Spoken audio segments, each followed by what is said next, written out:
নমস্কাৰ আপুনি চাই আছে লাইভ আৱাৰ মই জয়ন্ত মাধৱ গোস্বামী বিধানসভা অধিৱেশনৰ ত্ৰয়োদশ দিনটোত বিধায়ক ৰূপজ্যোতি কুৰ্মী আৰু মনোৰঞ্জন তালুকদাৰ কাণ্ডক লৈ বিধানসভাৰ মজিয়া উত্তাল হোৱাৰ সম্ভাৱনা বিজেপি বিধায়ক ৰূপজ্যোতি কুৰ্মীৰ বিৰুদ্ধে বিশেষাধিকাৰ ভংগৰ অভিযোগ পুনৰবাৰ উত্থাপন কৰিব বিৰোধীয়ে আনহাতে বিধায়ক মনোৰঞ্জন তালুকদাৰৰ ভাইৰেল হোৱা অডিঅ' ক্লিপক কেন্দ্ৰ কৰি শাসকীয় বিজেপি বিধায়কে আনিব পাৰে ভৎসনাৰ প্ৰস্তাৱ বিধায়ক ৰূপজ্যোতি কুৰ্মীৰ অভব্য আচৰণক লৈ বিৰোধী দলপতিয়ে ইতিমধ্যে বিশেষাধিকাৰ ভংগৰ অভিযোগ দাখিল কৰিছিল এদিন পূৰ্বে অধ্যক্ষক দাখিল কৰিছে এই অভিযোগ পত্ৰ অনুসৰি সদনৰ কাম কাজ আৰম্ভ হোৱাৰ পূৰ্বে বিধায়কগৰাকীৰ বিৰুদ্ধে অধ্যক্ষই ল'ব লাগিব ব্যৱস্থা সদনৰ কাম কাজ আৰম্ভ হোৱাৰ পূৰ্বে যদি ব্যৱস্থা গ্ৰহণ নকৰে তেন্তে সদন উত্তাল কৰাৰ সম্ভাৱনা আছে বিৰোধীৰ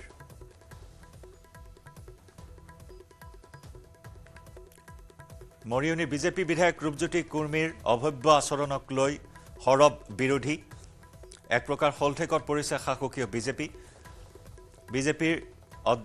বিধানসভাৰ অধ্যক্ষ লগতে বিজেপিৰ ৰাজ্যিক সভাপতিৰ পৰা আৰম্ভ কৰি বিভিন্নজনে ৰূপজ্যোতি কুৰ্মীক ৰক্ষণাবেক্ষণ দি থকাৰ অভিযোগ উত্থাপন কৰি আহিছে বিজেপিয়ে আজি আকৌ এবাৰ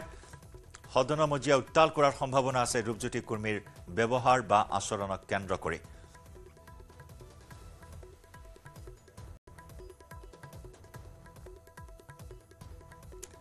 আনহাতে বিজেপি বিধায়ক মানৱ ডেকাই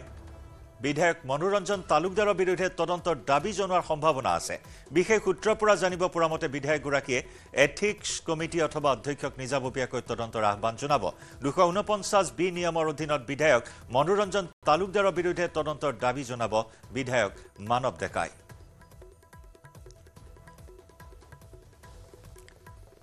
শাসক আৰু বিৰোধীৰ দুগৰাকী বিধায়কক কেন্দ্ৰ কৰি আজি পুনৰ বিধানসভাৰ ত্ৰয়োদশ দিনটোত অধিৱেশনৰ ত্ৰয়োদশ দিনটোত বিধানসভাৰ মজিয়া উত্তাল হোৱাৰ সম্ভাৱনা আছে বিজেপি বিধায়ক ৰূপজ্যোতি কুৰ্মীৰ বিৰুদ্ধে বিশেষাধিকাৰ ভংগৰ অভিযোগ পুনৰবাৰ উত্থাপন কৰিব বিৰোধীয়ে আনহাতে বিধায়ক মনোৰঞ্জন তালুকদাৰৰ অডিঅ' সম্পৰ্কত শাসকীয় বিজেপি বিধায়কে আনিব পাৰে ভৎসনা প্ৰস্তাৱ সতীৰ্থ সাংবাদিক বলেন ভট্টাচাৰ্যৰ সৈতে পোনপটীয়া সম্প্ৰচাৰত সংযুক্ত হৈছোঁ বলেন আজি শাসক বিৰোধী দুগৰাকী বিধায়কৰ কৰ্মকাণ্ডক লৈ সদন উত্তাল হোৱাৰ সম্ভাৱনা আছে গতিকে এইখিনি মুহূৰ্তত কি খবৰ আছে আপোনাৰ ওচৰত হয় জয়ন্ত অসম বিধানসভাৰ বাজেট অধিৱেশনৰ আজিৰ দিনটো অত্যন্ত গুৰুত্বপূৰ্ণৰূপে বিবেচিত হৈছে আৰু দুটা মূল বিষয়ক লৈ আজি সদন উত্তাল হোৱাৰ সম্ভাৱনা আছে আৰু সেই দুটা মূল বিষয় যদি আমি চাওঁ যে শেহতীয়াকৈ ভাইৰেল হোৱা বিধায়ক মনোৰঞ্জন তালুকদাৰৰ যিটো অডিঅ' ক্লিপ আৰু সেই অডিঅ' ক্লিপক লৈ ইতিমধ্যে তোলপাৰ হৈছে বিভিন্ন মহলত চৰ্চা হৈছে আৰু সদনৰ মজিয়াতো বিষয়টো আলোচনা হ'ব লাগে আৰু নৈতিক কমিটিৰ এই গোটেই বিষয়টো তদন্ত কৰিবলৈ অধ্যক্ষ তদন্ত কৰিবলৈ বিধায়ক মানৱ ডেকাই অধ্যক্ষৰ ওচৰত আবেদন কৰিব 249 বি নিয়মাৱলীৰ অধীনত আৰু সমান্তৰালভাৱে শেহতীয়া শুকুৰবাৰৰ যি অসম বিধানসভাৰ মজিয়াত অভব্য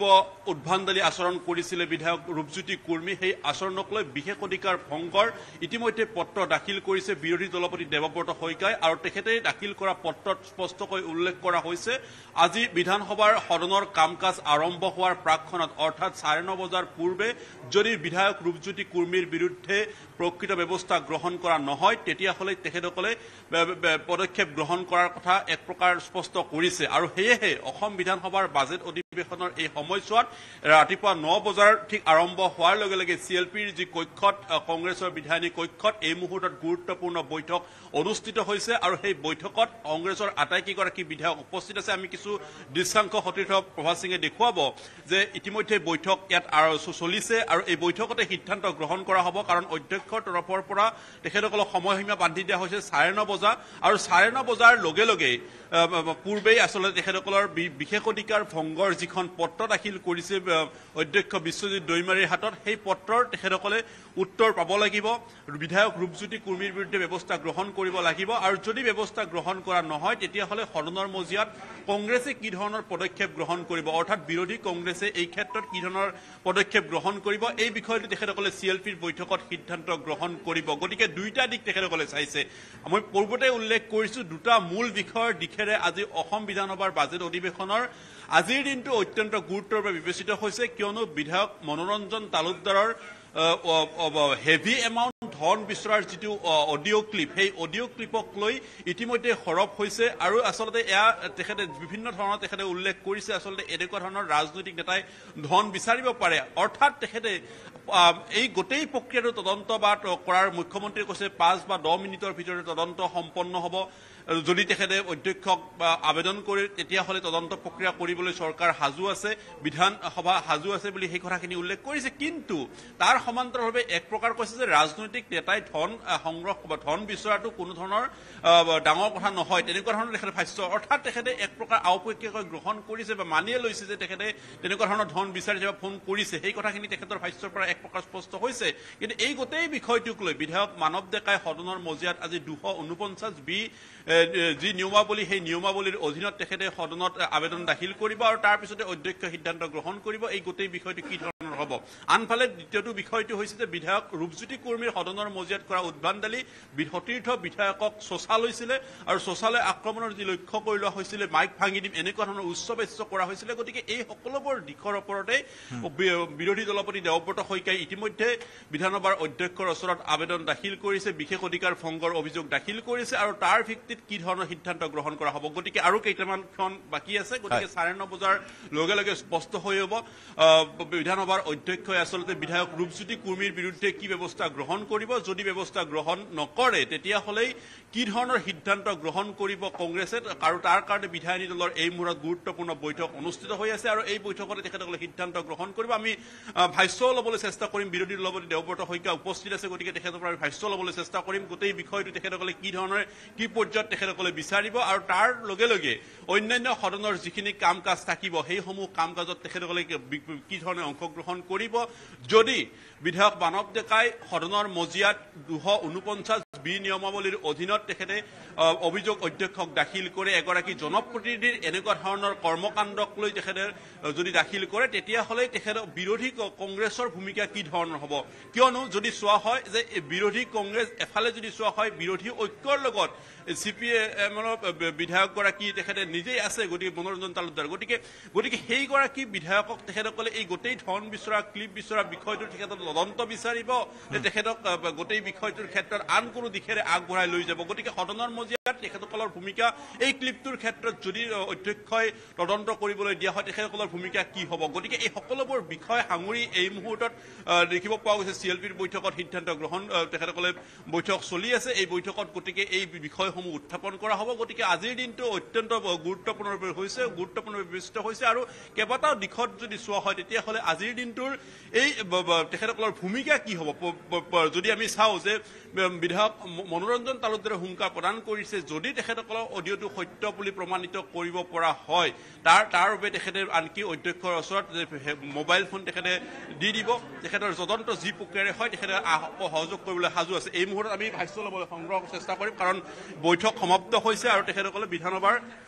কক্ষলৈ আগবাঢ়িব গতিকে তাৰ প্ৰাকখনত আমি বিৰোধী দলপতি দেৱব্ৰত শইকীয়াৰ ভাষ্য ল'বলৈ চেষ্টা কৰিম তেখেতসকলৰ সিদ্ধান্ত আৰু বিশেষ অধিকাৰ ভংগৰ যিখন অভিযোগ পত্ৰ তেখেতসকলে অধ্যক্ষৰ হাতত দাখিল কৰিছে দাখিল কৰা সেই পত্ৰৰ প্ৰক্ৰিয়াতে তেখেতসকলে এই মুহূৰ্তত কি বিচাৰিব বা এই মুহূৰ্তত যিহেতুকে কেইটামান মুহূৰ্ত আছে অধ্যক্ষৰ পৰা তেখেতসকলে কিবা তেনেকুৱা ধৰণৰ যি ইংগিত বিচাৰিছে সেই ইংগিত আচলতে পালে নে নাই এই কথাখিনি দেখুওৱা হ'ব আমি এই মুহূৰ্তত দেখুৱাইছোঁ কংগ্ৰেছৰ বিধায়িনী দলৰ বৈঠকৰ পৰিৱেশ দেখুৱাইছোঁ বাহিৰভাগত এয়া আটাইকেইগৰাকী বিধায়ক এই মুহূৰ্তত দেখিবলৈ পোৱা গৈছে আৰু তেখেতসকলে এই গোটেই বিষয়টোৰ ক্ষেত্ৰত অধিক গুৰুত্বতা আৰোপ কৰিছে কাৰণ সদনৰ মজিয়াত শেহতীয়া পৰিৱেশ যদি চোৱা হয় এই কথাখিনি আচলতে সকলোৰে ৰাজ্যৰ প্ৰতিগৰাকী লোকৰ ওপৰত দৃষ্টি নিবদ্ধ থাকে আৰু এই সিদ্ধান্তসমূহৰ ওপৰতে আচলতে ভৱিষ্যত দিনত কংগ্ৰেছৰ গতিবিধিও আচলতে এইসমূহে আচলতে নিৰ্ণয় কৰে গতিকে এই মুহূৰ্তত আমি কিছুমান ফলক হাতে হাতে দেখিবলৈ পাইছোঁ তেখেতসকলে সাজু হৈ আছে কাৰণ দুটা পক্ষত তেখেতসকলে ৰাখিছে যদি সদনৰ অধ্যক্ষৰ ভূমিকা কি হ'ব অধ্যক্ষই যদি তেখেতসকলৰ বিশেষ অধিকাৰ ভংগৰ যিটো অভিযোগ সেই অভিযোগ যদি তেখেতসকলে গ্ৰহণ কৰে তেতিয়াহ'লে তেখেতসকলৰ ভূমিকা কি হ'ব আৰু যদি অধিকাৰ তেখেতসকলে বিধায়ক ৰূপজ্যোতি কুৰ্মীৰ বিৰুদ্ধে ব্যৱস্থা যদি গ্ৰহণ নকৰে তেতিয়াহ'লে তেখেতৰ ভূমিকা কি হ'ব এয়া আমি বিধায়িনী দলৰ পৰা আমি দেখুৱাবলৈ চেষ্টা কৰিছোঁ এই মুহূৰ্তত যদি চাওঁ দিগন্ত বৰ্মনৰ হাতত থকা যিখন ফলক তেখেতে দেখুৱাইছে অসম বিধানসভাৰ পবিত্ৰতা ৰক্ষা কৰক আনফালে দেখিবলৈ পোৱা গৈছে যে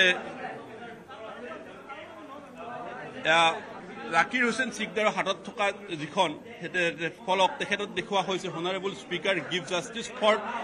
21 মাৰ্চ 2025 ইনচিডেণ্ট অৰ্থাৎ ৰূপজ্যোতি কুৰ্মীৰ সদনৰ মজিয়াত কৰা সেই অভদ্ৰমী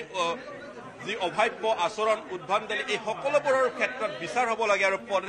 অসম বিধানসভাৰ মজিয়াৰ যি গুণ গৰিমা সেই গুণ গৰিমা যাতে ম্লান নহয় তাৰ ক্ষেত্ৰত পদক্ষেপ গ্ৰহণ কৰিব লাগে গতিকে সকলোৱে হাতে হাতে ফলক গ্ৰহণ কৰি ফলক লৈছে আৰু ফলক লৈ এই মুহূৰ্তত বিধানসভাৰ চৌহদলৈ তেখেতসকলে গতি কৰিব বিধানসভাৰ চৌহদলৈ যাব আৰু তাত তেখেতসকলে অধ্যক্ষৰ ওচৰত এই দিশখিলা আগবঢ়াব অৰ্থাৎ সদনৰ ভিতৰ আৰু বাহিৰ দুয়োটা দিশতে আজি এক প্ৰকাৰ ক'ব পৰা যাব যে এটা পৰিৱেশ এই মুহূৰ্তত আমি ৰেকিবুদ্দিন আহমেদৰ হাতত থকা যিখন ফলক দেখুৱাবলৈ চেষ্টা কৰিছোঁ বিধানসভাৰ গৰিমা যাতে ম্লান নহয় তাৰ কাৰণে তেখেতৰ হাতত থকা ফলক দেখিবলৈ পোৱা গৈছে বিধানসভাৰ অসম বিধানসভাৰ পবিত্ৰতা ৰক্ষা কৰক এয়া দেখিব পোৱা গৈছে পুনৰবাৰ দেখুৱাইছো অসম বিধানসভাৰ গৰিমা ৰক্ষা কৰক ফলক দেখিব পোৱা গৈছে গতিকে প্ৰতিগৰাকী বিধায়কে এই মুহূৰ্তত 21 মাৰ্চৰ বিধানসভাৰ মজিয়াত বিধায়ক ৰূপজ্যোতি কুৰ্মীৰ যি আচৰণ সেই আচৰণক লৈ আজিৰ দিনটোত সদনৰ ভিতৰে বাহিৰে পুনৰবাৰ উত্তাল হোৱা দেখিবলৈ পোৱা হ'ব ইতিমধ্যে আমি সম্ভাৱনা ব্যক্ত কৰিছিলোঁ আৰু সেই কথাখিনি উল্লেখ কৰিছোঁ যে মূল দুটা বিষয়ৰ ওপৰতে আজি বিশেষভাৱে সদন উত্তাল হ'ব আৰু সদনৰ ভিতৰ ভাগিৰ আৰু সেই বিষয় হৈছে যে বিধায়ক ৰূপজ্যোতি কুৰ্মীৰ আচৰণ আৰু আনটো দিশ হৈছে যে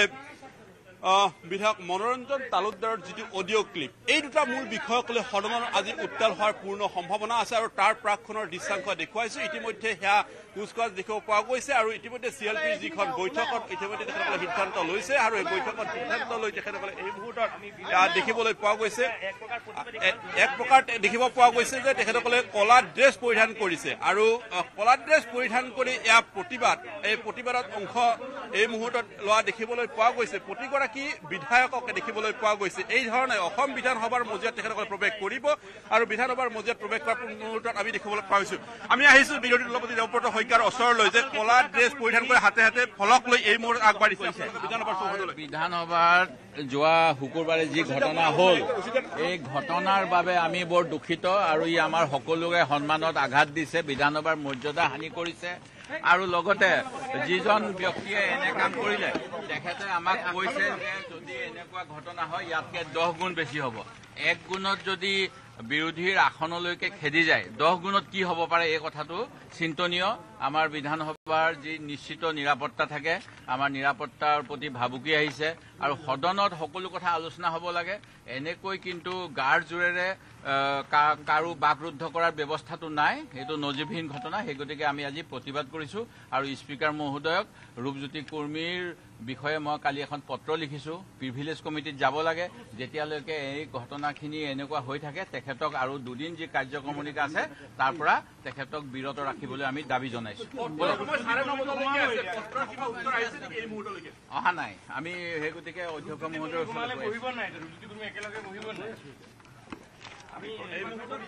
দেৱব্ৰত শইকীয়াই স্পষ্ট কৰিছে যে এই মুহূৰ্তলৈকে বলেন মনোৰঞ্জন তালুকদাৰৰ ক্ষেত্ৰত কংগ্ৰেছৰ কি হ'ব ভূমিকা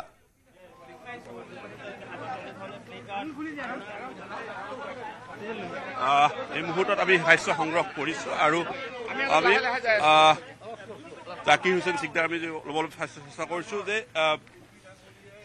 সকলোৱে কলা ড্ৰেছ পৰিধান কৰি বিধানসভাৰ চৌহদত প্ৰৱেশ কৰিব মূল কথাটো হৈছে যে ৰূপজ্যোতি কুৰ্মীৰ আচাৰ আচৰণ নিশ্চিতভাৱে ৰূপজ্যোতি কুৰ্মী ডাঙৰীয়াই যিখিনি আচৰণ কৰিছে তাৰ পিছত তেখেতৰ ওপৰত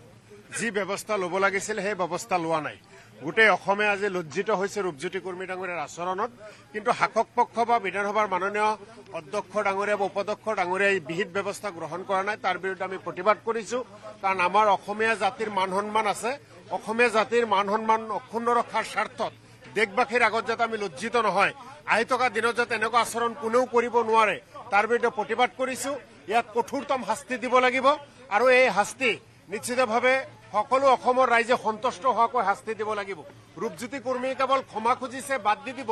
আকৌ ৰূপজ্যোতি কুৰ্মীয়ে দ্বিতীয়বাৰ ভাবুকি দিছে যে তাতকৈ 100 গুণ বেছি আমাৰ ওপৰত বিভিন্ন ধৰণৰ ব্যৱস্থা গ্ৰহণ কৰিব গতিকে ৰূপজ্যোতি কুৰ্মী ডাঙৰীয়াৰ লগত একেলগে বিধানসভাত বহুত আমাৰ ভয় হৈছে ৰূপজ্যোতি কুৰ্মী ডাঙৰীয়াই যিকোনো আচৰণ কৰিব পাৰে ৰূপজ্যোতি কুৰ্মী ডাঙৰীয়া নিশ্চিতভাৱে মানসিক চিকিৎসাৰ প্ৰয়োজন হৈছে আৰু মাননীয় অধ্যক্ষ ডাঙৰীয়াই ৰূপজ্যোতি কুৰ্মী ডাঙৰীয়াৰ ওপৰত যেতিয়ালৈকে বিহিত ব্যৱস্থা গ্ৰহণ নকৰে তেতিয়ালৈকে আমাৰ এই প্ৰতিবাদ থাকিব এই প্ৰতিবাদ অসমীয়া ৰাইজৰ হৈ প্ৰতিবাদ আমি কৰি আছো আৰু বিৰোধী দল হিচাপে আমাৰ যিটো নিৰাপত্তা আমাৰ যিটো মান সন্মান অক্ষুণ্ণ ৰখাৰ দায়িত্ব বিধানসভাৰ অধ্যক্ষ ডাঙৰীয়াৰ আৰু অধ্যক্ষ ডাঙৰীয়াই সেয়া নিশ্চিত কৰিব লাগিব। তেখেতে উল্লেখ কৰিছে যে নিৰাপত্তাহীনতাত ভুগিছে। এটা ডাঙৰ প্ৰশ্ন, সদনৰ মজিয়াতেই যদি জনপ্ৰতিনিধি নিৰাপত্তাহীন হয় তেতিয়াহ'লে বাহিৰত কি হ'ব সৰ্বসাধাৰণ জনতাৰ? সেইদিনাৰ সেই ঘটনাটোৰ পিছত পুনৰবাৰ ৰূপজ্যোতি কুৰ্মী ডাঙৰীয়াই পুনৰ ভাবুকি দিছে যে সিদিনা যি কৰিলো তাতকৈ 10 গুণ বেছি কৰিম বুলি কৈছে। অতি দুৰ্ভাগ্যজনক। অসম বিধানসভাত নজিৰবিহীন ঘটনা, আগতে এনেকুৱা কাহিনী হোৱা নাছিল, অন্যত হৈছে যদিও। গতিকে বিধানসভাৰ পবিত্ৰতা ৰক্ষা কৰিব লাগে। সেইকাৰণে মাননীয় অধ্যক্ষ মহোদয়ক আমি আহ্বান জনাইছো যে যি 2টা দিন আছে, আজি আৰু কালি, এই 2টা দিন আমাৰ মাননীয় বিধায়ক ৰূপজ্যোতি কুৰ্মী ডাঙৰীয়াক সদনৰ পৰা বাহিৰত ৰাখিব লাগে। ধন্যবাদ জনাইছো। বিৰোধী দলপতি দেৱব্ৰত শইকীয়াৰ ওচৰলৈ পুনৰবাৰ গৈছো আমি আৰু তেখেতৰ পৰা ভাষ্য ল'বলৈ চেষ্টা কৰিছো যে মুখ্যমন্ত্ৰী হিমন্ত বিশ্ব শৰ্মাই উল্লেখ কৰিছে যদি ৰূপজ্যোতি কুৰ্মীয়ে ক্ষমা খুজিব লাগে তেতিয়াহ'লে একেদৰে ক্ষমা খুজিব লাগিব অখিল গগৈ। কোনটো কথাৰ কাৰণে কৈছে মই নাজানো, কথাৰ কটাকটিৰ কাৰণে নে খেদি যোৱাৰ কাৰণে? অকল খেদি যোৱা কামটো অকল ৰূপজ্যোতি কুৰ্মী ডাঙৰীয়াই কৰিছে, আৰু বাকী যিটো কথাৰ মাজত কথা কোৱা কথাটো মুখ্যমন্ত্ৰী হিমন্ত বিশ্ব শৰ্মা ডাঙৰীয়াই তৰুণ গগৈ ডাঙৰীয়াৰ মুখতো কৰিছিলে। সেই গতিকে সেইটোৰ কাৰণে হ'লে আৰু বহুতখিনি কথা পাতিব লাগিব আৰু সদনৰ সকলো প্ৰচিডিংছ চাব লাগিব, কাৰণ বিভিন্ন ধৰণৰ খেলি মেলি হয় কাৰণে সদনৰ আপোনালোকে পুৰণা প্ৰচিডিংছ চালে দেখিব তাত লিখা থাকে সদনত হুলস্থুল হ'ল, কোনে কি কৈছে ধৰিব পৰা নগ'ল। সেইখিনিলৈকে এটা বেলেগ কথা, সেইকাৰণে সকলোৱে ক্ষমা খোজক। কিন্তু এনেকৈ আক্ৰমণ কৰিবলৈ ট্ৰেজাৰী বেঞ্চৰ পৰা অপজিশ্যন বেঞ্চলৈ অহাটো কিন্তু বৰ ডাঙৰ কথা। এইটো ঘটনা প্ৰথম ঘটনা, মই নাজানো হৈছিল যদি আগত। মই আজি ৰূপজ্যোতি কুৰ্মী ডাঙৰীয়া নিজে 20 বছৰৰ বিধায়ক, মুখ্যমন্ত্ৰী মহোদয় বোধকৈ 2002 চনৰ পৰা, তেখেততকৈ আৰু 2 বছৰমান বেছি, মোৰ মাত্ৰ 14 বছৰ হৈছে। আমি কিন্তু এনেকুৱা দেখা নাছিলো আৰু এনেকুৱা কথা কোনেও কোৱা শুনাও নাই। আৰু এই কাৰণতে প্ৰতিদিন টাইমছৰ মুখ্য সম্পাদক নিতুমণি শইকীয়া ডাঙৰীয়াই এখন মানে নভেলত লিখা আছিল যে এইবিলাক গাহৰি গঁৰালৰ আমাক গাহৰিৰ লগত তুলনা কৰাৰো এটা অৱকাশ পালে, যিটোৱে বিধানসভাৰ মৰ্যাদা, বিধানসভাৰ সদস্যসকলৰ মৰ্যাদা হানি কৰিছে। সেই গতিকে আমি এতিয়া অধ্যক্ষ মহোদয়ক উপাধ্যক্ষই উল্লেখ কৰিছে যে তেখেত টয়লেটত গৈছিলে আৰু টয়লেটত যোৱা গতিকে তেখেতে এই ব্যৱস্থা ল'ব নোৱাৰিলে, এই ধৰণৰ কথা উল্লেখ কৰিছে উপাধ্যক্ষই। আমি তেখেতৰ ওপৰত মোৰ মতামত নাই। সেইখিনি সময়ত যি সিদ্ধান্ত হ'ল তাৰ আমি প্ৰতিবাদ কৰি ৱাক আউট কৰিছিলো। আমি যদি প্ৰশ্ন কৰোঁ যে এতিয়া এই সময়খিনিত তেখেতৰ বিৰুদ্ধে ব্যৱস্থা লোৱাৰ যিটো পদক্ষেপ, সেই পদক্ষেপ সদনৰ মজিয়াত আছে নে নাই? আছে, নিশ্চিতভাৱে আছে। কাৰণ সেইদিনাখন চৰকাৰী পক্ষই এই ঘটনাটো যে চৰকাৰী পক্ষই সদন পৰিচালনাত স্পীকাৰক সহায় কৰে। যেতিয়া সদনৰ এনেকুৱা এটা ঘটনা হ'ল যিটোৱে গোটেই দেশত আমাৰ নাক কাণ কাটিলে, তেতিয়া চৰকাৰী পক্ষই নিশ্চিতভাৱে অল পাৰ্টি মিট এখন দিবলৈ স্পীকাৰ মহোদয়ক পৰামৰ্শ দিব পাৰিল হয়। সেইখিনি আমি দেখা নাই পোৱা। সেই গতিকে নিশ্চয় অৱকাশ আছে। ধন্যবাদ জনাইছো। এয়া বিৰোধী দলপতি দেৱব্ৰত শইকীয়া, আৰু তেখেতে স্পষ্টভাৱে উল্লেখ কৰিছে যে যি আচলতে বিধায়কৰ জনপ্ৰতিনিধিৰ পক্ষে যি এগৰাকী জনপ্ৰতিনিধিৰ যি এনেকুৱা ধৰণৰ সদনৰ মজিয়াৰ আচৰণ, সেয়া কোনো কাৰণত গ্ৰহণযোগ্য নহয় আৰু তেখেতৰ বিৰুদ্ধে উচিত ব্যৱস্থা গ্ৰহণ কৰিব লাগে। আৰু বিশেষ অধিকাৰ ভংগৰ অভিযোগ যি দাখিল কৰা হৈছে তাৰ ভিত্তিত অধ্যক্ষই 9:30 বজাৰ পূৰ্বে ব্যৱস্থা গ্ৰহণ কৰিব লাগে, আৰু নহ'লে অসম বিধানসভাত নজিৰ সৃষ্টি কৰা এই পৰিৱেশটোৱে ভৱিষ্যত দিনত অসম বিধানসভাৰ যি গুণ গৰিমা, সেই গুণ গৰিমাত যে ম্লান কৰিব এই কথা নিশ্চিত। আৰু গতিকে এই দিশটো এতিয়া কি ধৰণে গ্ৰহণ কৰে সেয়া হ'ব লক্ষণে আমি পুনৰবাৰ সদনৰ বাহিৰভাগৰ দৃশ্যাংশ দেখুৱাইছো। এইদৰে কলা ড্ৰেছ পৰিধান কৰি অসম বিধানসভাৰ ভিতৰ ভাগত প্ৰৱেশ কৰিবলৈ কংগ্ৰেছৰ আটাইকেইগৰাকী বিধায়কক একলগ হোৱা দেখিবলৈ পোৱা গৈছে। হাতে হাতে ফলক আছে আৰু তেখেতসকলে বিধায়ক ৰূপজ্যোতি কুৰ্মীৰ বিৰুদ্ধে প্ৰতিবাদ সাব্যস্ত কৰিছে, বিধানসভাৰ অধ্যক্ষৰ বিৰুদ্ধে এয়া প্ৰতিবাদ সাব্যস্ত কৰিছে আৰু পুনৰবাৰ তেখেতসকলে বুজাই দিব বিচাৰিছে যে কোনো কালত এই পৰিৱেশ আচলতে সুস্থ সমাজৰ পক্ষে গ্ৰহণযোগ্য নহয় আৰু এই পৰিৱেশৰ ক্ষেত্ৰত তেখেতসকলে কঠোৰ ব্যৱস্থা গ্ৰহণ কৰাৰ উল্লেখ কৰিছে। বাতিল খণ্ডকাৰ ডাঙৰীয়া, গোটেই বিষয়টো যদি প্ৰথম অৱস্থায় দীৰ্ঘ সময় ধৰি আপুনি বিধানসভাৰ মজিয়াত আছে, এনেকুৱা ধৰণৰ আচৰণে আচলতে সকলোকে লজ্জিত কৰিছে, গৰিহণা দিছে। বিজেপি সভাপতিগৰাকীৰ যিখন বাৰ্তা, সেই বাৰ্তাত কিন্তু এটা ইতিবাচক দিশ দেখিবলৈ পাইছে। নাই, এইটো তেওঁলোকৰ মানে হয়তো একজনে এক ধৰণে ক'ব, আনজনে আন এক ধৰণে ক'ব, তেওঁলোকৰ ভিতৰত কিজানি বুজাবুজিও থাকিব পাৰে। এটা কথা যে বিজেপিৰ শাসন কালত বিৰোধী অসুৰক্ষিত হৈ পৰিছে, গণতন্ত্ৰ অসুৰক্ষিত হৈ পৰিছে। তাৰমানে তেওঁলোকে যি ধৰণে বিধানসভাৰ মজিয়াত আচৰণ কৰি আছে, হয়তোবা এইটো তেওঁলোকৰ ভিতৰত এটা মানে আণ্ডাৰষ্টেণ্ডিং হ'ব পাৰে যে তুমি এনেকে কৰিবা, আমি এনেকে ক'ম। মানে যি ধৰণৰ তেওঁলোকৰ ব্যৱহাৰ মোটামুটি গণতন্ত্ৰৰ পৰিপন্থী কাম আজি যদি এটা ৰূপজ্যোতি কুৰ্মী সদনৰ ভিতৰত প্ৰৱেশ কৰে আপোনালোকে একেলগে থাকিব নে নাই আমি যিটো দলীয় সিদ্ধান্ত হ'ব সেইমতে কাম কৰিম ধন্যবাদ জনাইছো আৰু প্ৰায় 9:30 বজাৰ আগমুহূৰ্তলৈকে তেখেতসকলে অপেক্ষা কৰিব কিন্তু সদনৰ ভিতৰ ভাগত আচলতে অধ্যক্ষই কি সিদ্ধান্ত গ্ৰহণ কৰিব সেয়া হ'ব লক্ষ্যণে পুনৰবাৰ ৰেকিবুদ্দিন আহমেদৰ ওচৰলৈ আহিছো আৰু এই ভাষ্য ল'বলৈ চেষ্টা কৰিছো নাই যোৱাবাৰ এনেকুৱা এটা পৰিৱেশ আছিল ভাৰতীয় জাতীয় কংগ্ৰেছক যেতিয়া ৰূপজ্যোতি কুৰ্মী আছিল তেখেতে এনেকুৱা এটা ইছ্যুত তেখেতে নিজৰ শৰীৰৰ পৰা কাটি তেজ ওলাই লৈছিল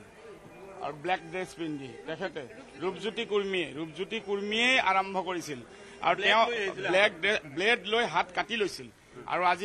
তেওঁৰ কাৰণে আজি এটা পুনৰাবৃত্তি হ'ব লগা হৈছে আজি আমাৰ সংসদৰ আমাৰ বিধানসভাৰ যি গৰিমা যথেষ্ট নষ্ট হৈছে আৰু সেইটো জনসাধাৰণে মানুহে এইটো আমাক লক্ষ্য কৰে মানুহে আমাৰ পৰা বহু আশা কৰে আৰু এনেকুৱা এটা ঘটনাই সমগ্ৰ অসমৰ মাজত এটা বিৰূপ প্ৰতিক্ৰিয়া সৃষ্টি কৰিছে তাৰ প্ৰতিবাদত ভাৰতীয় জাতীয় কংগ্ৰেছৰ আমাৰ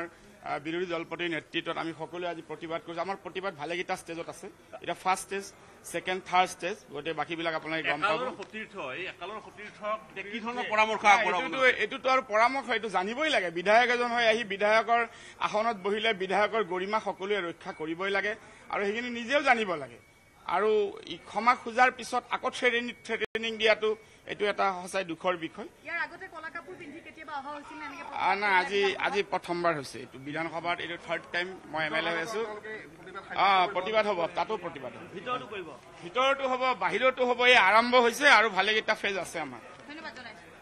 ৰেকিবুদ্দিন আহমেদ আৰু তেখেতে স্পষ্টকৈ উল্লেখ কৰিছে সদনৰ ভিতৰে বাহিৰে তেখেতসকলে প্ৰতিবাদ সাব্যস্ত কৰিব আৰু তেখেতসকলে সাব্যস্ত কৰি তেখেতসকলে যি বলেন 9:30 বাজিবৰ হ'ল সদনত প্ৰৱেশ কৰিব আৰু তাৰ পিছৰ পৰিস্থিতি কি হ'ব সেয়া আমি জনাই যাম আমাৰ দৰ্শকসকলক পুনৰ সংযুক্ত হ'ম আপোনাৰ সৈতে এই মুহূৰ্তত বিদায় জনাইছো ধন্যবাদ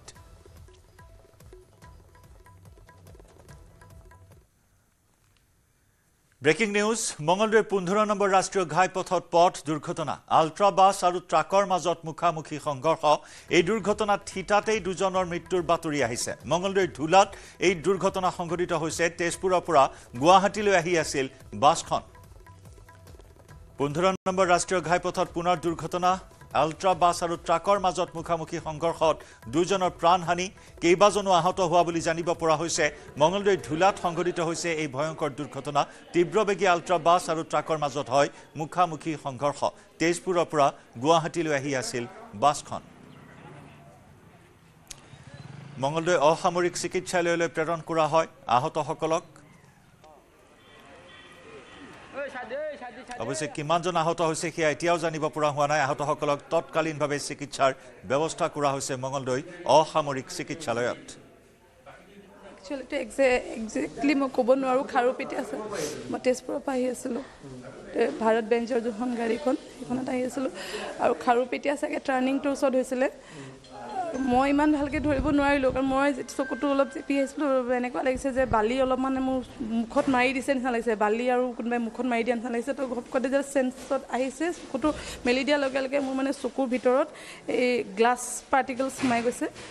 আৰু সেইটো কাৰণে মই আৰু জাষ্ট বেগটো লৈছোঁ মই একো চোৱা নাই আৰু চিঞৰ বাখৰ শুনিছোঁ মই ভাবিছোঁ গাড়ীখন চাগে পাল্টা খাব তো সেই সেনেকৈ টানি আজি মই ওলাই পেলাই এই সন্মুখত দেখিলোঁ মানুহ এঘৰ আছিলে সেই মানুহ ঘৰলৈ মই দৌৰি গৈছোঁ মোক পানী দিয়ক গোটেই মুখখন পুৰিছে মোৰ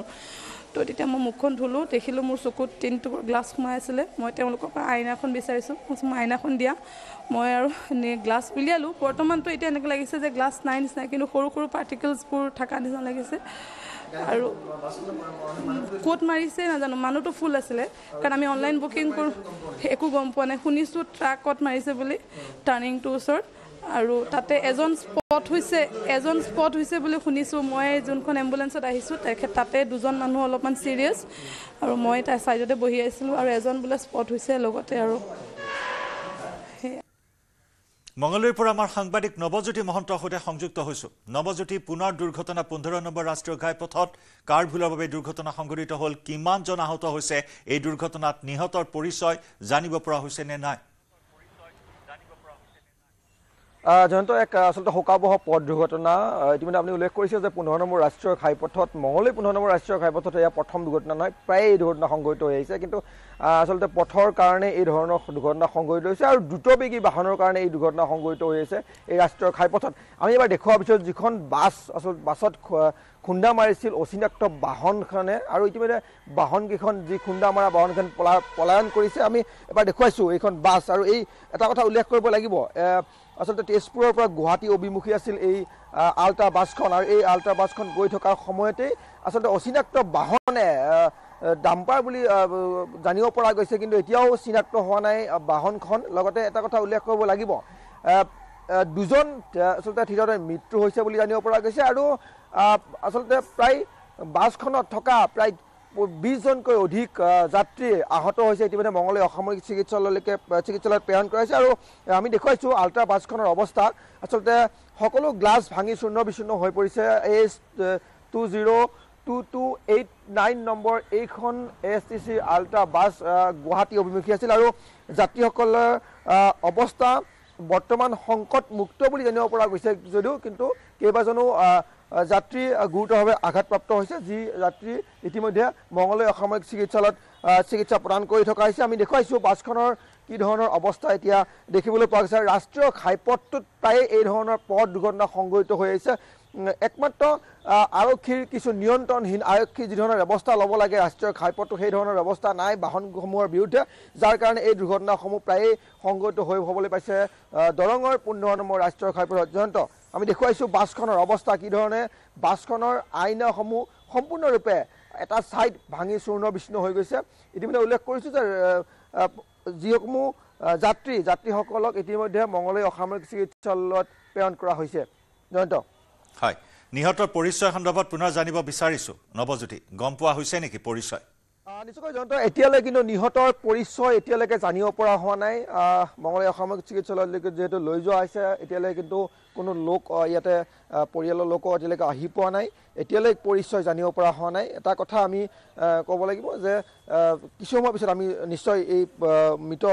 লোক দুজনৰ পৰিচয় আমি জানিব পাৰিম বাছ চালকজনৰ ভাষ্য কিবা জানিব পৰা হৈছে ট্ৰাক নে ডাম্পাৰৰ লগত হৈছিল মুখামুখি সংঘৰ্ষ নিশ্চয়কৈ আচলতে যিহেতু ড্ৰাইভাৰজনে জানিব দিয়া মতে চালকগৰাকীয়ে জানিব দিয়া মতে এখন বাহন ডাম্পাৰ বুলি ইতিমধ্যে তেওঁ উল্লেখ কৰিছে ডাম্পাৰে আচলতে ছাইডৰ ফালৰ পৰা এটা ছাইডৰ পৰা আচলতে টাৰ্ণিং ল'ব খোজোতেই বাছখন টাৰ্ণিং ল'ব খোজোতেই এটা ছাইডৰ পৰা আহি মাজভাগত খুন্দা মাৰিছিল এই বাছখনত যাৰ কাৰণে আচলতে মৃত্যু হ'ব লগা হ'ল দুজনকৈ যাত্ৰী সাইডত যেহেতু সিটত যেহেতু যাত্ৰীসকল বহি আছিল এই সিটত মাজত খুন্দা মাৰিছিল বাহনখনে যাৰ কাৰণে আসলতে মৃত্যু খাবতি ল'ব লগা হ'ল বুলি চালকগৰাকীয়ে হেণ্ডিমেন গৰাকীয়ে জানিব দিছে ধন্যবাদ নৱজ্যোতি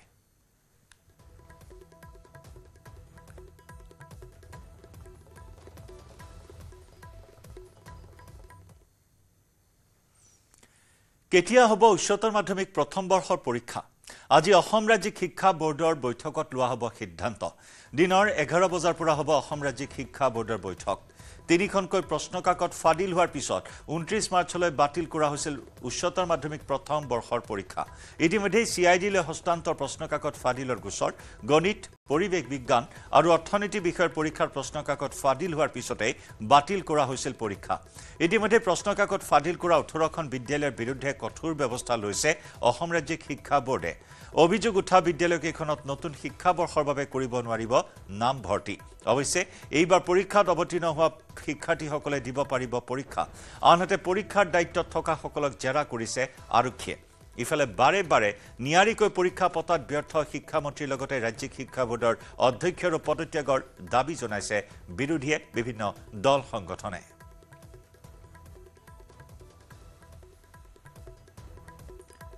উচ্চতৰ মাধ্যমিক প্ৰথম বৰ্ষৰ পৰীক্ষা তিনিখনকৈ প্ৰশ্নকাকত ফাদিল এই তিনিটা বিষয়ৰ পৰীক্ষা কেতিয়া অনুষ্ঠিত হ'ব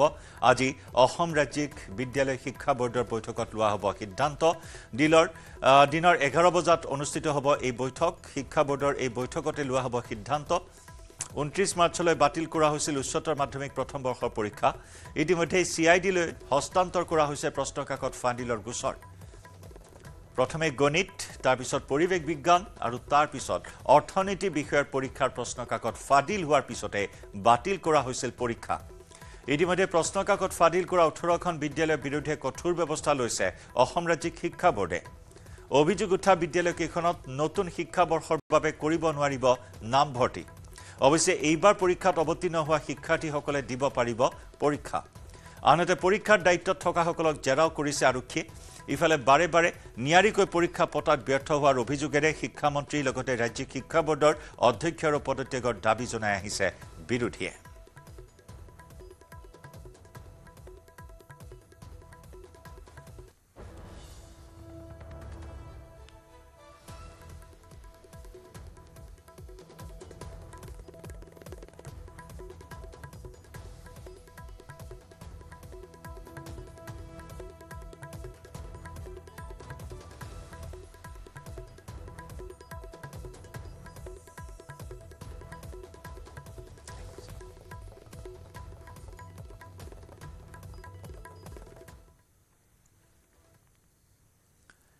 শ্ৰীভূমিত লাভ জেহাদৰ কবলৰ পৰা ৰক্ষা 3গৰাকী যুৱতীক নিশা ইফতাৰ পাৰ্টি নামত চহৰখনত 3গৰাকী কলেজীয়া ছাত্ৰীক বাইপাছৰ নিৰ্জন ঠাইলৈ লৈ গৈছিল দুজন যুৱকে স্থানীয় লোকৰ খবৰৰ ভিত্তিত হিন্দুৰক্ষী দলৰ সদস্যই অভিযান চলাই উদ্ধাৰ কৰে যুৱতী কেইগৰাকী পাছত আৰক্ষীৰ সহায়ত 3 যুৱকসহ 3 যুৱতীক উদ্ধাৰ কৰে হিন্দুৰক্ষী দলৰ সদস্যই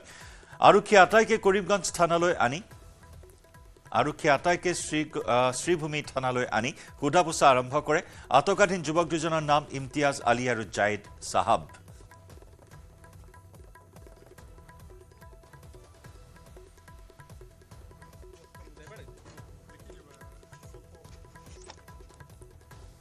শ্ৰীভূমিত লাভ জেহাদৰ কবলৰ পৰা ৰক্ষা কৰা হ'ল 3গৰাকীকৈ যুৱতীক নিশা ইফতাৰ পাৰ্টি নামত চহৰখনত 3গৰাকী কলেজীয়া ছাত্ৰীক বাইপাছৰ নিৰ্জন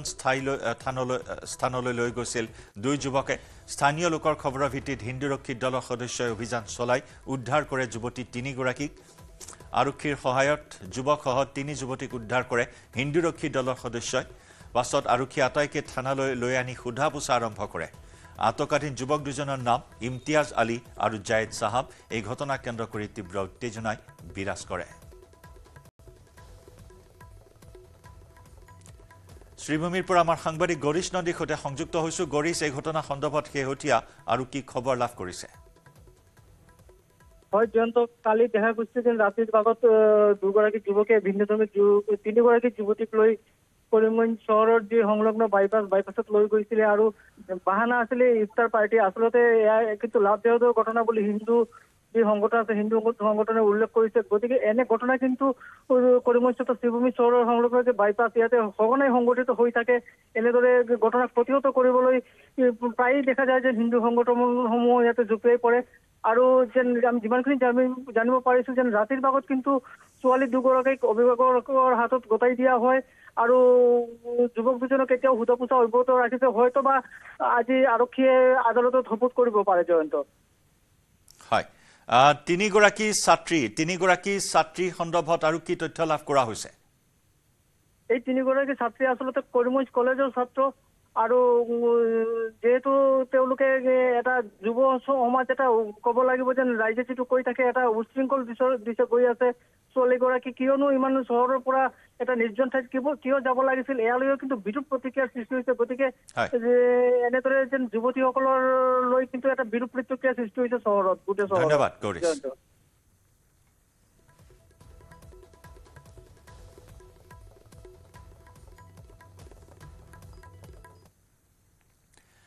ইফালে নিশা কাছাৰৰ আৰকাটিপুৰত উত্তপ্ত পৰিস্থিতি আৰকাটিপুৰ চাহ বাগিচাৰ পৰা 2টা গৰু চুৰি কৰি এখন চেন্ট্ৰ বাহনত ভৰাই পলায়ন কৰিছিল 3টা চোৰে আৰু তেনে সময়তে শিশুসহ 3 পথচাৰীক মহতিয়াই নিয়ে চেন্ট্ৰ বাহনখনে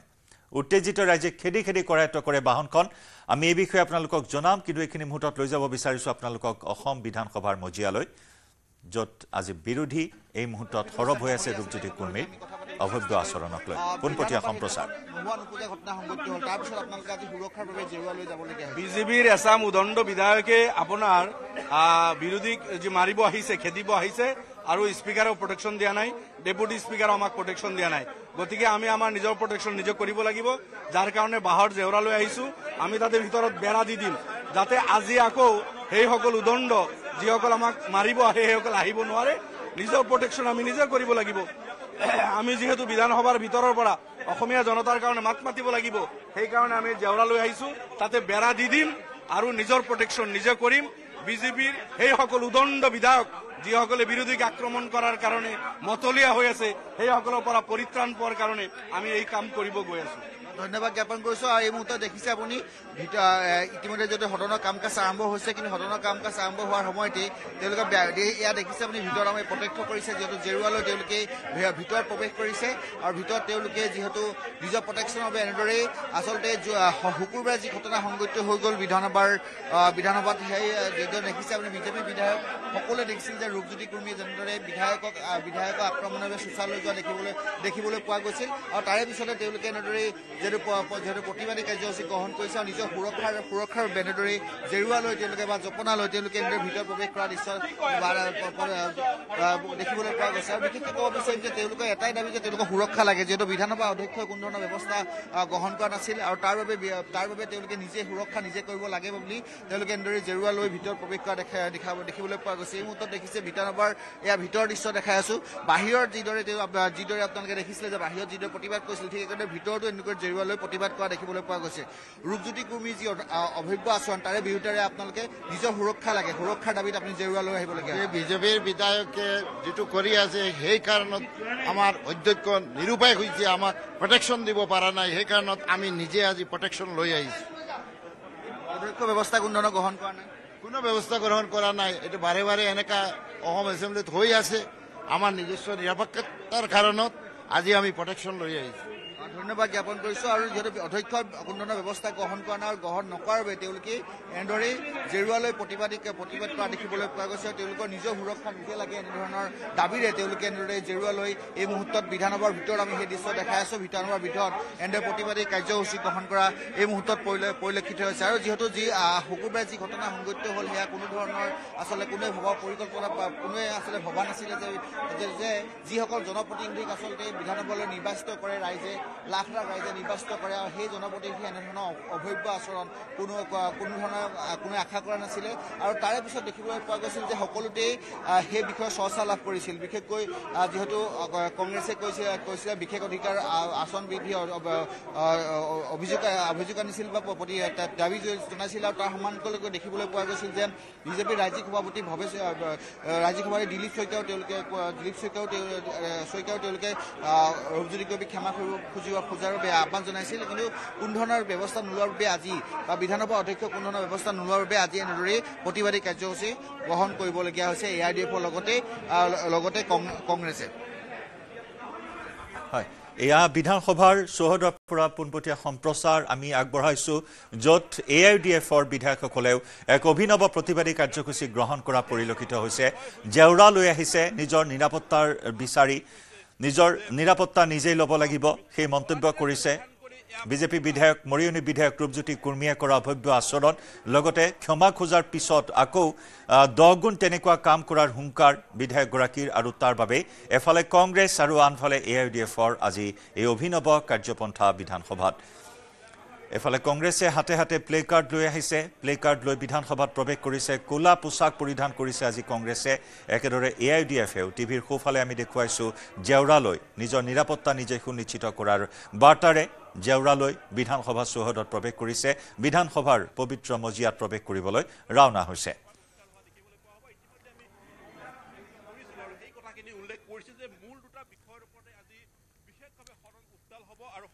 আৰু সদনত প্ৰৱেশৰ পূৰ্বে অধ্যক্ষই সদনত প্ৰৱেশত বাধা কংগ্ৰেছৰ। পুনৰ জনাইছোঁ অধ্যক্ষৰ সদনত প্ৰৱেশত বাধা কংগ্ৰেছৰ। নিউজ 18 এক্সক্লুজিভ ভিজুৱেলছ আমি এই মুহূৰ্তত আগবঢ়াইছোঁ। মাৰ্শ্বেলৰ দ্বাৰা আঁতৰাই দিয়া হ'ল প্ৰতিবাদী কংগ্ৰেছ বিধায়কসকলক। সদনত বিৰোধী দলপতিৰ ৰূপজ্যোতি কুৰ্মীৰ বিৰুদ্ধে ব্যৱস্থা লোৱাৰ দাবী, আৰু এয়া আমি দেখুৱাইছোঁ মাৰ্শ্বেল লগাই বাহিৰ কৰি দিয়া হৈছে। সদনত বিৰোধী দলপতিৰ দেৱব্ৰত শইকীয়াৰ ৰূপজ্যোতি কুৰ্মীৰ বিৰুদ্ধে ব্যৱস্থা গ্ৰহণৰ দাবী বিশেষাধিকাৰ ভংগৰ প্ৰস্তাৱ আগবঢ়াইছিল আৰু তাৰ পিছত আমি দেখুৱাইছোঁ সদনত প্ৰৱেশৰ পূৰ্বে অধ্যক্ষই সদনত কংগ্ৰেছক প্ৰৱেশ কৰাত বাধা প্ৰদান কৰিছে মাৰ্শ্বেলৰ দ্বাৰা আঁতৰাই দিয়া হৈছে প্ৰতিবাদী কংগ্ৰেছ বিধায়কসকলক যাক লৈ হুলস্থুলীয়া পৰিস্থিতি নিউজ 18 এক্সক্লুজিভ এই মুহূৰ্তত দেখুৱাইছোঁ এই ভিজুৱেলছ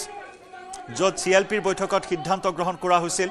সদনত কি ধৰণৰ আজি ভূমিকা গ্ৰহণ কৰিব কংগ্ৰেছে সেই সম্পৰ্কত আলোচনাত মিলিত হৈ সদল বলে হাতে হাতে প্লে কাৰ্ড লৈ সদনৰ মজিয়াত প্ৰৱেশ কৰিবলৈ আগবাঢ়িছিল আৰু তেনে সময়তে এয়া সদনত প্ৰৱেশত বাধা প্ৰদান কৰা হৈছে কংগ্ৰেছ বিধায়কসকলক আৰু মাৰ্শ্বেল লগাই বাহিৰ কৰি দিয়া হৈছে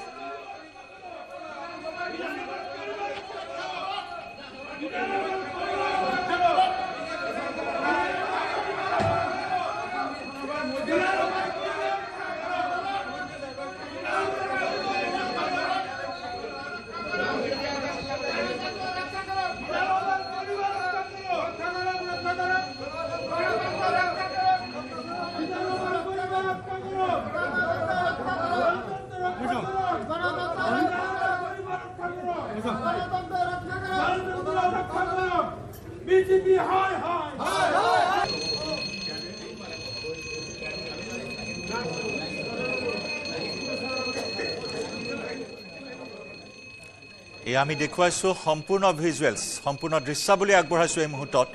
অৱস্থান প্ৰথমে কংগ্ৰেছ বিধায়কসকলৰ অৱস্থান হাতে হাতে প্লে কাৰ্ড লৈ তেওঁলোকৰ অৱস্থান আৰু তাৰ পিছত মাৰ্শ্বেলৰ দ্বাৰা তেওঁলোকক বাহিৰ কৰি দিয়া দৃশ্য আমি দেখুৱাইছোঁ আৰু তাৰ পিছত প্ৰতিবাদী শ্লোগান আওৰাই প্ৰতিবাদ সাব্যস্ত কৰে কংগ্ৰেছ বিধায়কসকলে শাসক পক্ষই ৰূপজ্যোতি কুৰ্মীক ৰক্ষণাবেক্ষণ দিয়াৰ অভিযোগ উত্থাপন কৰিছে আৰু হুলস্থুলীয়া পৰিস্থিতি সদনত প্ৰৱেশত বাধা প্ৰদান কৰা হ'ল কংগ্ৰেছ বিধায়কসকলক ইয়াৰ বিৰোধী দলপতি দেৱব্ৰত শইকীয়াক এনেদৰে উঠাই অনা হ'ল দাঙি অনা হ'ল আৰু এইখিনি মুহূৰ্তত ৰূপজ্যোতি কুৰ্মীৰ মন্তব্য আহিছে আমি আগবঢ়াইছোঁ পোনপটীয়াকৈ যদি চিট বুলি কোৱাৰ পিছতো চেয়াৰমেন আলী ডাঙৰীয়াই ক্ষমা নিবিচাৰিলে আৰু মই বাৰম্বাৰ আগতো কৈছোঁ মই খুনা মানুহ মোৰ মাতটো লাগি ধৰে খুনা মানুহৰ এনেও সকলোৱে জানে যে খুনা মানুহৰ মাথাটো এনেও গৰম আৰু তাৰপিছতো মই এজন চাহ জনগোষ্ঠীৰ বিধায়ক আৰু মই মোৰ বক্তব্যৰ মই 10 মিনিটৰ দলৰ ফালৰ পৰা প্ৰধানজী কৈছিলে মই আকৌ কৈছোঁ 7 মিনিট কিমান ছেকেণ্ডত কোৱাৰ পিছত মোক বাধা দিলে সেইকাৰণে মই এটাই কথা এতিয়া কি তেনেকৈ নাটক কৰিছে এইটো নাজানো মইতো দেখা নাই কি নাটক কৰিব বিচাৰিছে তেওঁলোকে এইবোৰ নাটক তেওঁলোকে কৰি আছে কৰি থাকিব দিয়ক মোৰ ইয়াত ক'বলগীয়া কোনে মই কেলে নোসোমাম মোৰ অধিকাৰ আছে মোৰ বিধানসভাত মোৰ প্ৰয়োগ মোৰ সমষ্টি ৰাইজৰ মোক বিজয় কৰি পঠাইছে বিধানসভাত উপস্থাপন কৰিবলৈ বিভিন্ন সমস্যা বিভিন্ন বিষয় লৈ মই কেলে নোসোমাম মই ইতিমধ্যে ক্ষমা বিচাৰিলোৱে আকৌ মই পুনৰবাৰ আপোনালোকৰ মাধ্যমেৰে ক্ষমা বিচাৰিলো এইটো ডাঙৰ কথা নহয় আৰু মোৰ সৰুৰ পৰা শিকাইছিলে মই নিজে ভাওনা কৰা ৰাস কৰা ভাগৱত পাঠ কৰা আৰু আপুনি গোটেই ঘটনাটোৰ কাৰণে অনুতপ্ত হয়নে নহয় 100 বাৰ আৰু এইটো অলৰেডি ক'লোৱে বিধানসভা মজিয়াত আৰু দলৰ সভাপতি ক'লো মাননীয় মুখ্যমন্ত্ৰীকো ক'লো মাননীয় মুখ্যমন্ত্ৰী সুন্দৰকে একেনে উত্তৰো দিছে ইয়াৰ কোনো মই একেনে ক্ষমা বিচাৰ কাৰণে দিছে এইবোৰ কোনে কি নাটক কৰিছে এইবোৰ নাজানো এতিয়া এটাই মাননীয় মুখ্যমন্ত্ৰী ডক্টৰ হেমন্ত বিশ্ব শৰ্মা ডাঙৰীয়া আমাক এইটোৱে কৈছে যে আমি খুব ঠাণ্ডা আমাৰ মগজুৰে আমি ৰাইজৰ সেৱা কৰিব লাগে বাকী আমাৰ একো কথা নাই আমাৰ ইমানে দায়িত্ব ইমানে কাম ইমানে আমাৰ আঁচনি সেইসমূহ ৰূপায়ণ কৰিব লাগিব এতিয়া মই গৈ পেলাই চাইকেল বিলাব লাগিব মোৰ MLA ফাণ্ডৰ পুঁজি বিলাব লাগিব মুখ্যমন্ত্ৰী ডাঙৰীয়াৰ যিটো CM ৰিলিফ ফাণ্ড সেই চেক বিতৰণ কৰিব লগা আছে নামঘৰে টকা দিব লগা আছে ৰাস্তা আধা কিলা কৰিব লগা আছে দলং আধা কিলা কৰিব লগা আছে এইবোৰ কোন কি নাটক কৰি আছে এইবোৰ নাটক লৈ পেলাই আমি এইবোৰ সময় নাই এইবোৰ মই আকৌ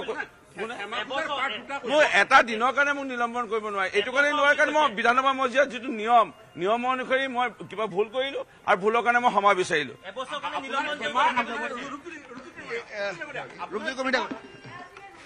এয়া আছিলে ৰূপজ্যোতি কুৰ্মী ডাঙৰীয়া আৰু তেওঁ ইতিমধ্যে স্পষ্টকৈ কৈছে যে মই ক্ষমা বিচাৰিছোঁ তাৰপিছত যিহেতু কংগ্ৰেছ বা AIDF-এ যিধৰণে প্ৰতিবাদ কৰি আছে সেই প্ৰতিবাদত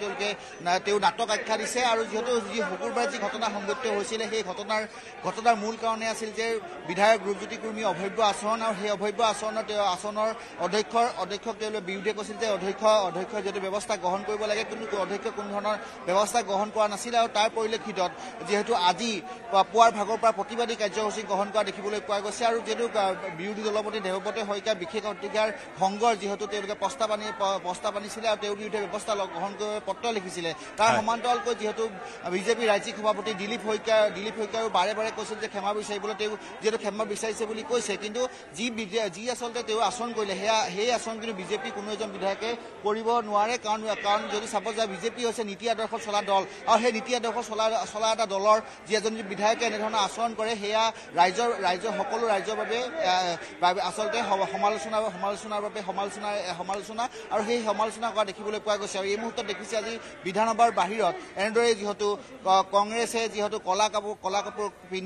পিন্ধি হাতত প্লেকাৰ্ড লৈ প্ৰতিবাদী কাৰ্যসূচী গ্ৰহণ কৰা দেখিবলৈ পোৱা গৈছে সমান্তৰালকৈ যদি চাই AIDF-এ নিজৰ সুৰক্ষাৰ দাবীত জেৰুৱা লৈ প্ৰতিবাদী কাৰ্যসূচী কৰি বিধায়কৰ এই নজিৰবিহীন কাণ্ড বিধায়কৰ এই নজিৰবিহীন ব্যৱহাৰ আচৰণ আৰু তাৰ পিছত এয়া অভিনৱ দৃশ্য বিধানসভাৰ মজিয়াত বা চৌহদত দেখিবলৈ পোৱা হৈছে আমি পৰৱৰ্তী সময়ত পুনৰ সংযুক্ত হ'ম হিৰক ধন্যবাদ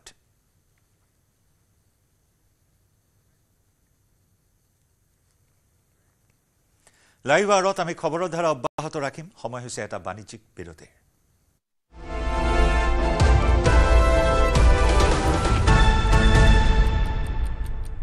কোনটো কোনোবা এটা দেখুৱাচোন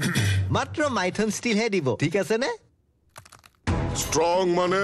মাইথন ষ্টিল টেক্সট হেডলাইন্স আগবঢ়াইছে এভৰিডে মছলা সোনাক্ষী মছলা ক'ত থৈছা ইফাল সকলো ফালে বিচাৰিলো মই বিচাৰি পোৱা নাই খামোচ চুপ এইবাৰ চোৱা এভৰিডে মছলা বোলা ৰান্ধো মছালেদাৰ চলে প্ৰতিদিনৰ ৰান্ধাত এভৰিডে মছলা বিশুদ্ধ মছলা সুগন্ধ আৰু আচল সোৱাদ টেষ্ট এনেকুৱা প্ৰতি ৰান্ধাত আনে সোৱাদ এভৰিডে মছলা দেশৰ সোৱাদ টেক্সট হেডলাইন্স আগবঢ়াইছে এভৰিডে মছলা কোনটো কোনোবা এটা দেখুৱাচোন মাত্ৰ মাইথন ষ্টিল হে দিব ঠিক আছে নে ষ্ট্ৰং মানে মাইথন ষ্টিল মৰাণ আৰক্ষীৰ জালত পৰিল মৰাণৰ চেপনত ডকাইতি কৰিবলৈ অহা 5 ডকাইত 2024 বৰ্ষৰ ডিচেম্বৰ মাহত চেপনৰ এখন দোকানত ডকাইতি কৰাৰ উদ্দেশ্যেৰে এখন বেলেনো গাড়ীৰে আহিছিল 5টাকৈ ডকাইত সেই সময়তে চেপনত আৰক্ষীৰ নাকা চেকিঙত ধৰা পৰে দলটো তাৰে 4জন পলাই যাবলৈ সক্ষম হ'ল এজনক কৰায়ত্ব কৰি আৰক্ষীয়ে তদন্ত চলাই আছিল আজি যিকেইজন মূল ডকাইত তেওঁলোকক গ্ৰেপ্তাৰ কৰি আজি জেল হাজতলৈ প্ৰেৰণ কৰিছে ইয়াৰ এজনক আৰক্ষী আটক কৰে যদিও 4জন পলাই যাবলৈ সক্ষম হয় গাড়ীখন কোনোবা এটা দেখুৱাচোন মাত্ৰ মাইথন ষ্টিল হে দিব ঠিক আছে নে ষ্ট্ৰং মানে Maithon steel Weather report presented by Sunrise.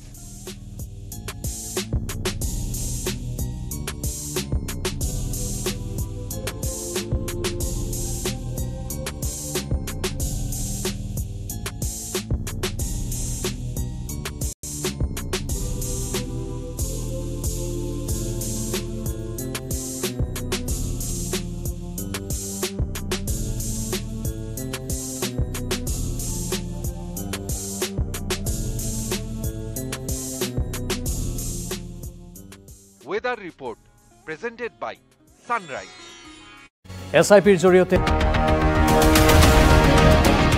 Moran আৰক্ষীৰ জালত পৰিল মৰাণৰ চেপনত ডকাইতি কৰিবলৈ অহা 5 ডকাইত 2024 বৰ্ষৰ ডিচেম্বৰ মাহত চেপনৰ এখন দোকানত ডকাইতি কৰাৰ উদ্দেশ্যেৰে এখন বেলেনো গাড়ীৰে আহিছিল 5টাকৈ ডকাইত সময়তে চেপনত আৰক্ষীৰ নাকা চেকিঙত ধৰা পৰে দলটো তাৰে 4জন পলাই যাবলৈ সক্ষম হ'ল এজনক কৰায়ত্ব কৰি আৰক্ষীয়ে তদন্ত চলাই আছিল আজি যিকেইজন মূল ডকাইত তেওঁলোকক গ্ৰেপ্তাৰ কৰি আজি জেল হাজতলৈ প্ৰেৰণ কৰিছে ইয়াৰ এজনক আৰক্ষী আটক কৰে যদিও 4জন পলাই যাবলৈ সক্ষম হয় গাড়ীখনৰ পৰা ডকাইতৰ দলে অনা সঁজুলি লাঠি আদি উদ্ধাৰ কৰে আৰক্ষীয়ে পৰৱৰ্তী সময়ত মৰাণ আৰক্ষীয়ে গোচৰ ৰুজু কৰি তদন্ত চলাই গেংটোৰ আন 4 সদস্যক এজনকৈ গ্ৰেপ্তাৰ কৰিবলৈ সক্ষম হয় দ্বিতীয় ডকাইতকেইটা হৈছে ডিব্ৰুগড় চহৰৰ ক্ৰমে সৌৰভ দে নাইমুল হুছেইন গব্বৰ আৰছাদ হুছেইন আৰু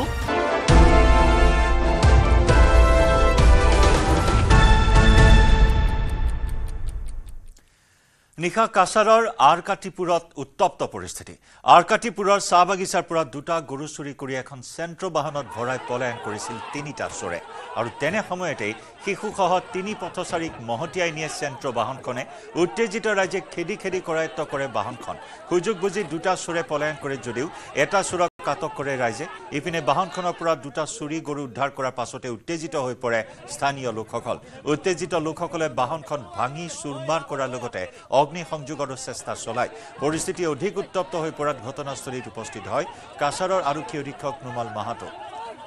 গ্ৰেপ্তাৰ কৰা গৰু চোৰটোৰ নাম হৈছে মুন্না আলী বৰভূঞা গৰু চুৰি ঘটনা লৈ ইয়াত এটা উত্তেজনাপূৰ্ণ পৰিস্থিতি ইয়াত সৃষ্টি হয় গাড়ীৰে গৰু চুৰি কৰি লৈ যাওঁতে স্থানীয় ৰাইজক দুৰ্ঘটনাগ্ৰস্ত কৰি লৈ গৈছে আৰু তাৰ পিছত ৰাইজে আগচি ধৰাৰ ফলত এটা উত্তেজনা পৰিৱেশ সৃষ্টি হয় আৰু লগে লগে আমি পুলিচ বাহিনী আমাৰ ইয়াত উপস্থিত হৈ আমি লোকসকলৰ লগত আলোচনা কৰোঁ আৰু সেইমতে ইতিমধ্যে চুৰি গৰু ৰিকভাৰ হৈছে আৰু যিজন ব্যক্তিয়ে ইয়াৰ পৰা চুৰি কৰি লৈ গৈছিলে মানুহজনকো ইতিমধ্যে ধৰা হৈছে আৰু যিখন বাহনেৰে তেওঁলোকে এই গাড়ী চুৰিটো তেওঁলোকে সংগঠিত কৰিছিলে সেই বাহনখনো আমি উদ্ধাৰ কৰিছোঁ স্থানীয় ৰাইজে আমাৰ আগত ব্যক্ত কৰিছে যে ইয়াৰ কোনোবা স্থানীয় এজেণ্ট লাগিব পাৰে যি কাৰণে এই ধৰণৰ ঘটনা এই অঞ্চলত বাৰে বাৰে হৈ আছে গতিকে আমি স্থানীয় ৰাইজক আশ্বস্ত কৰিছোঁ আৰু তেওঁলোকক কৈছোঁ যে ইয়াত এই গৰু চুৰি লৈ যিখিনি সমস্যা আছে এই সমস্যাখিনি সম্পূৰ্ণভাৱে নিৰ্মূল কৰিব লাগে তাৰ কাৰণে আমি চেষ্টা কৰিম এজন চোৰক ধৰা হৈছে আৰু এইজন ইতিমধ্যে আমাৰ কাষ্টডিত আছে শিলচৰৰ পৰা আমাৰ সাংবাদিক অনিৰুদ্ধ লস্কৰৰ সৈতে সংযুক্ত হৈছোঁ অনিৰুদ্ধ এই ঘটনা সন্দৰ্ভত শেহতীয়া আৰু কি খবৰ আছে হয় জয়ন্ত যোৱাকালি ৰাতি যেটো ঘটনা ঘটিছে এই আৰকাটিপুৰ অঞ্চলত এইটো প্ৰায় হৈ থাকে তাতে আৰু গৰু চুৰৰ এইটো বাঢ়ি গৈছে আগতে কাটিগড়া আছিল কাটিগড়া কালাইন এটা অঞ্চল আছিল যেটোত গৰু চুৰ কৰি মেঘালয় লৈ যায় আৰু তাৰ ফালেদি বাংলাদেশত সোমাই এইটো ঈদৰ টাইমত হয় বা অন্য কোনো ফাংচনৰ টাইমত হয় কিন্তু যোৱাকালি আৰকাটিপুৰ একদম কাছাৰৰ অঞ্চলৰ মাজমজিয়া জগাত কাছাৰৰ এটা চাহ বাগিচাত এনেকুৱা ধৰণৰ এটা ঘটনা ঘটিছে আৰু এই ঘটনাৰ পিছতে যেতিয়া পলায়ন কৰাৰ চেষ্টা কৰিছিলে তেতিয়া 3জনক খুন্দা মাৰি পলায়নৰ চেষ্টা কৰিছিলে এইটোৰ কাৰণে ৰাইজ উত্তেজিত হৈ গৈছে ভাঙচুৰ কৰিছে গাড়ীখন জ্বলাই দিয়াৰ চেষ্টা কৰিছে তেতিয়াই SP কাছাৰ আৰক্ষী অধীক্ষক নুমাল মাহাতো তাতে স্পটত গৈ নিজে এজন বাগানী হয় এইটো কাৰণে বুজাই মেলি সিচুৱেশ্যনক কণ্ট্ৰল কৰি আনিব সক্ষম হৈছে কিন্তু এনেদৰে যেটো পৰিস্থিতি এজনক এতিয়া গ্ৰেপ্তাৰ কৰিছে আৰু 2জন পলায়ন কৰিছে আকৌ এইবিলাকে চেষ্টা কৰিব পাৰে যেটো কাৰণে তদন্তটো অব্যাহত ৰাখিছে জয়ন্ত ধন্যবাদ অনিৰুদ্ধ গোলাঘাটৰ জামুগুৰিত এজন কৃষকক নিৰ্মমভাৱে আক্ৰমণ কৰি হত্যা প্ৰাঞ্জল শইকীয়া নামৰ যুৱকজনে আক্ৰমণ কৰি হত্যা কৰে সঞ্জীৱ দত্তক নগুৰা গাঁৱৰ নিবাসী সঞ্জীৱ দত্ত নামৰ কৃষকজনে ঘৰৰ পৰা বাইকেৰে কৃষি পথাৰলৈ গৈ থকা অৱস্থাত প্ৰাঞ্জল শইকীয়া নামৰ এজন যুৱকে আগ ভেটি ধৰি সঞ্জীৱক বেয়াকৈ প্ৰহাৰ কৰি পেলাই থৈ যোৱাৰ অভিযোগ উত্থাপন হৈছে তেজেৰে লুতুৰি পুতুৰি হৈ থকা অৱস্থাত উদ্ধাৰ হোৱা সঞ্জীৱক চিকিৎসালয়লৈ নিয়া হৈছিল যদিও চিকিৎসকে মৃত ঘোষণা কৰে জানিব পৰা মতে সঞ্জীৱ দত্তৰ পৰা প্ৰাঞ্জল শইকীয়াই টকা ধাৰলৈ লৈছিল আৰু সেই টকা লেনা দেনাক লৈ দীৰ্ঘ দিন ধৰি সংঘাত সৃষ্টি হৈ আহিছিল সেই কাৰণেই এই হত্যাকাণ্ড সংঘটিত হোৱাৰ অভিযোগ কৰিছে পৰিয়াল তথা স্থানীয় ৰাইজে ঘটনাৰ পিছতে আৰক্ষীয়ে তৎপৰতাৰে প্ৰাঞ্জল শইকীয়াক গ্ৰেপ্তাৰ কৰে জামুগুৰি আৰক্ষীয়ে এজন উদীয়মান কৃষক সঞ্জীৱ দত্তৰ এই হত্যাকাণ্ডই তীব্ৰ চাঞ্চল্য সৃষ্টি কৰিছে জামুগুৰিত হত্যাকাৰী কঠোৰ শাস্তিৰ দাবী ৰাইজৰ মুখত দুখ পাইছে মুখত দাঁত চাত ভাঙিছে বুকুত ঘুচা পৰিছে মূৰত আপোনাৰ তিনিটামান আপোনাৰ ৰদে নে কিবাই মাৰিছে আপোনাৰ সন্দেহ কৰিছে সেইজনৰ পিছত সন্দেহ কৰিছে আপোনাৰ এতিয়া আমাৰ গোলাঘাটলৈ আনিছিলে গোলাঘাটৰ পৰা ডাইৰেক্ট আপোনাৰ যোৰহাটলৈ ট্ৰেন্সফাৰ কৰিছিলে যোৰহাটত ডক্টৰে কৈছে এইটো এক্সিডেণ্ট নহয় মানুহে মাৰিছে বুলি কৈছে বাইকত গৈ আছিলে আপোনাৰ তাৰপৰা এতিয়া খুৰা আমাৰ ডেথ হ'ল নাৰ্ছিং প্ৰাঞ্জল শইকীয়া লগত আৰু এজন ব্যক্তি আছে বুলি কৈছে মই চিনি নাপাওঁ আমাৰ সঠিককৈ সেইজনৰ নাম কিন্তু ওচৰৰ মানুহে কৈছে আপোনাৰ আৰক্ষীয়ে তেওঁক এৰেষ্ট কৰিছে বাকী কেইজনৰ যোনজনক সন্দেহ কৰিছে যোনজনক আপোনাৰ নাম কৈছে তেখেতসকল আজি এতিয়ালৈকে আপোনাৰ এৰেষ্ট কৰা নাই ইয়াৰে সৈতে সময় হ'ল লাইভ আৱাৰৰ পৰা বিদায় লোৱাৰ নমস্কাৰ